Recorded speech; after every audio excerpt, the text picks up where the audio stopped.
বাগানে সেদিনকে আইএসএফের মিটিং ছিল জীবনতলায়। আইএসএফের মিটিংয়ে সব লোকজন চলে গিয়েছে, মিছিল চলে গিয়েছে। তারপরে কিছু দুষ্কৃতীরা ওই আমাদের ওখানে ওরা টিএমসি করতো, নতুন করে সব ভোট গণনার পরের দিন থেকেই, সকাল থেকেই সব, মানে ভোট গণনার দিনই 4টে থেকেই সব বিজেপির ফ্ল্যাগ ধরে বলে আমরা বিজেপি করেছি বলে সেই ইস্যু করে এখন আমাদের ওপরে বিশাল অত্যাচার করেছে। আর এই মিছিলগুলো চলে গিয়েছে, মিছিলগুলো চলে যাওয়ার পরের থেকে ওরা হঠাৎ এসে বাঁশ বাকারি, মানে অস্ত্র বটি দা ছুরি নিয়ে সব ছুটে এসে আমাদের বাড়ির থেকে ভাঙচুর করেছে। গেটে 3টে তালা দেওয়া ছিল, সেই তালা 3টে সব ভেঙেছে, ভেঙে ভিতরে ঢুকেছে, ভিতরে ঢুকে ঘর বাড়ি সব তছনছ করেছে। কাঁচ টাঁচ ভেঙে রান্নাঘরে উঠে ওলট পালট করে আমার রাঁধা ভাত খেতে দেয়নি কো, হাঁড়ি কুড়ি সব উল্টো পাল্টা করে দিয়েছে। তারপরে গাড়ি ভাঙচুর করেছে, দুটো দেখে এসছেন তো আপনারা। 3টে বাইক ওখানে কুচে দিয়েছে, বড় গাড়ি বাইরে ছিল, বড় গাড়ি ভেঙেছে, ভিতরে বোলেরো ছিল, বোলেরো ভেঙেছে। বাড়ি সব লুটপাট করেছে, টাকা পয়সা ছিল, কিছু গয়না ছিল, সেগুলো নিয়ে গেছে। হ্যাঁ, আমরা টিএমসি করতাম। এবারে ওই মিছিল চলে গিয়েছে, আমাদের উপরে একটু আক্রমণ করেছে। আপনারা টিএমসি করতেন? হ্যাঁ।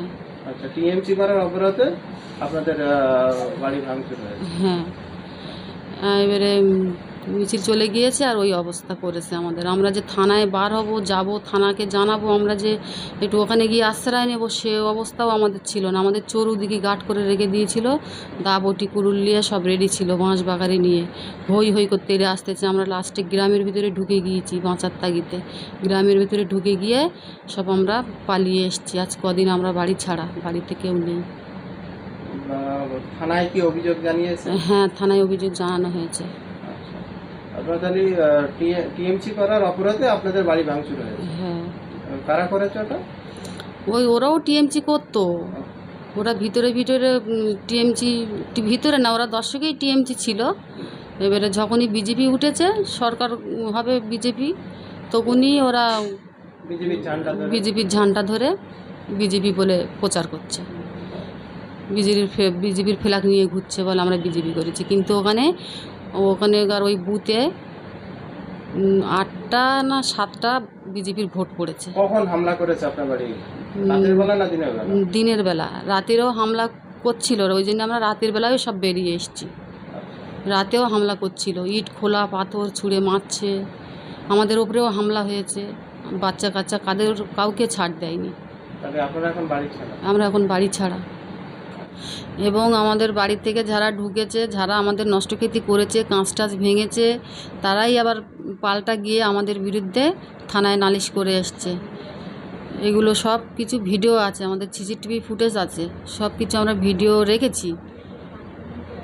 ওরা আক্রমণ করে আবার আমাদের আগে, ওরা আমাদের তো বেরোতে দিচ্ছে না যে আমরা থানায় যাব, আমাদের আগেই ওরা থানায় গিয়ে আছে, আবার আমাদের চারিদিকে গাইড করে রেখেছে, আমাদের বার হতে দিচ্ছে না। আমরা যে থানায় যাব তেমন কোনো পরিস্থিতি আমাদের দেয়নি।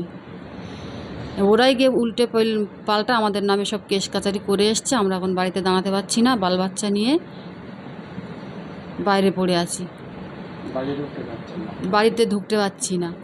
আর এমনকি মেরে দেওয়ার হুমকিও পর্যন্ত দিয়েছে, কোথায় আছে টেনে নিয়ে আসবো, বার করে নিয়ে আসবো, মেরে ফেলে দেবো, ওর রক্তে গা ধোবো, এইসব কথাবার্তা বলেছে, উল্টো পাল্টা আরও কত কি। আর ওই যারা করেছে ওদের নাম হচ্ছে শুভ্র মোল্লা, 2টো ছেলে ছিল, শফিক বৈদ্য ছিল, মুকাজ্জুল পাইক ছিল, ওদের সঙ্গে আরও ছিল, ওদের নামগুলো আমি জানি না। হ্যাঁ, পুলিশ এসেছিল, পুলিশ এসে সব কিছু ঘুরে দেখে ওরা বলে গেছিলো যে আপনারা থানায় আসুন, আমরা ব্যবস্থা নিচ্ছি। তো আমরা তো বেরোতে পারছিলাম না তখন। এখন ওদের শাস্তি চাই, বিচার চাই আমি। আপনার নাম? আমার নাম সাবিনা শেখ।